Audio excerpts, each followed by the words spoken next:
Please subscribe to our YouTube channel. Like and share this video. Karthika మాసములో శివస్వరూపాన్ని కార్తీకం అంటే సంపూర్ణముగా శివస్వరూపమైన మాసము. మార్గశిరము విష్ణు మాసము. మాసానాం మార్గశీర్షోహం అన్నాడు భగవద్గీతాచార్యుడు.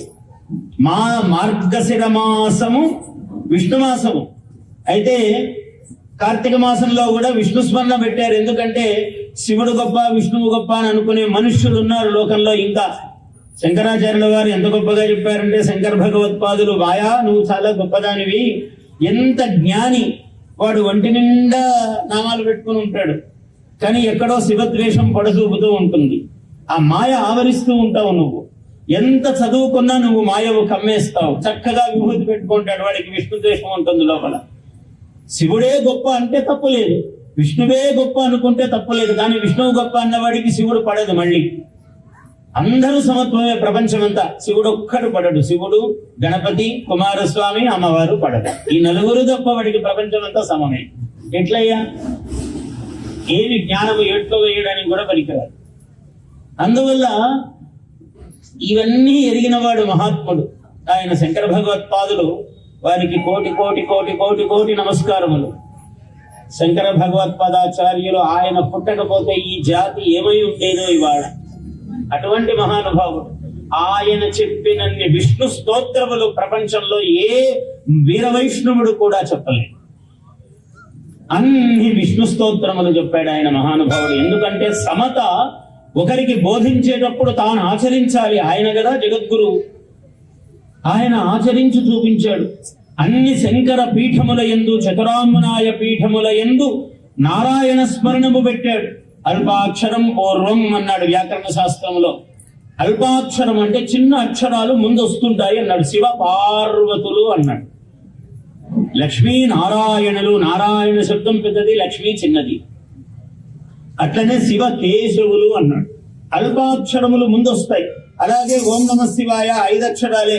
నమ శివాయ, నారాయణాయ నమ 8 అక్షరాలు.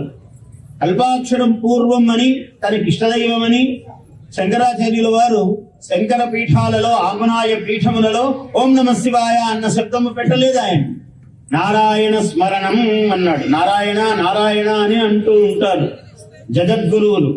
శంకర పీఠములలో జగద్గురువులందరూ కూడా నారాయణ స్మృతయ, నారాయణ స్మరణం, నారాయణ స్మరణ పూర్వకం అనే రాస్తారు. నారాయణ అని అంటుంటారు. చూసారా విధి ఎంత గొప్పదో. శంకర భగవత్పాదాచార్యులకు ఇటువంటివి తెలిసినప్పుడల్లా కోటి నమస్కారాలు చేయాలనిపిస్తుంది ఆయన. అంటే సమత్వమును ఎట్లా సాధించాడు? సమత్వం ఏమిటి అసలు? అద్వైతము. నువ్వు నేను ఒకట్రా అన్నాడు. నువ్వు నేను సమానం అనలేదు ఆయన. నీవు నేను ఒకటే అన్నాడు. అందువల్ల శంకరుల వారు శంకరులు. అంత ధర్మమును బోధించాడు ఈ జాతికి. అన్ని విష్ణు స్తోత్రాలు చెప్పాడు.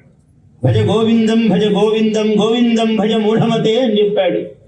గోవింద స్మరణ అని చెప్పాడు ఆయన. అంతే శివస్మరణ అని చెప్పాడు. భేదం ఎక్కడా కనపడవద్దు అని అన్ని విష్ణు స్తోత్రములు. ఎంత వీరవైష్ణవుణ్ణి కూడా ఒక నరసింహ స్తోత్రం చెప్పున ఆయన అంటే లక్ష్మీ నృసింహమదేహి కరావలంబం అని చెప్పవలసినదే. అంత జాతికి మార్గము చూపించినటువంటి మహానుభావుడు ఆచార్య భగవత్ శంకరుడు, శంకర భగవత్పాదులు. ఈ జాతికి జ్ఞాన భిక్షను అట్లా పెట్టాడు ఆయన. ఇటువంటి కార్తీక మాసములో నా కార్తీక సమో మాస అన్నాడు. కార్తీక మాసముతో సమానమైన మాసము లేదు అన్నాడు. నదేవో శంభునాసమం అన్నాడు. శంభునితో సమానమైన దైవము లేడు. ఎందుకంటే శీఘ్ర వరప్రసాది. నువ్వెవడు అని చూడడు. నీలో గుణమున్నదా చూడడు. నీవు అవగుణవంతుడిగా చూడడు. నీవు చెడ్డవాడివా మంచివాడివా అక్కర్లేదు ఆయనకి. ఆయనని కొలిస్తే చాలు, చరణాబ్జములను పట్టుకుంటే చాలు.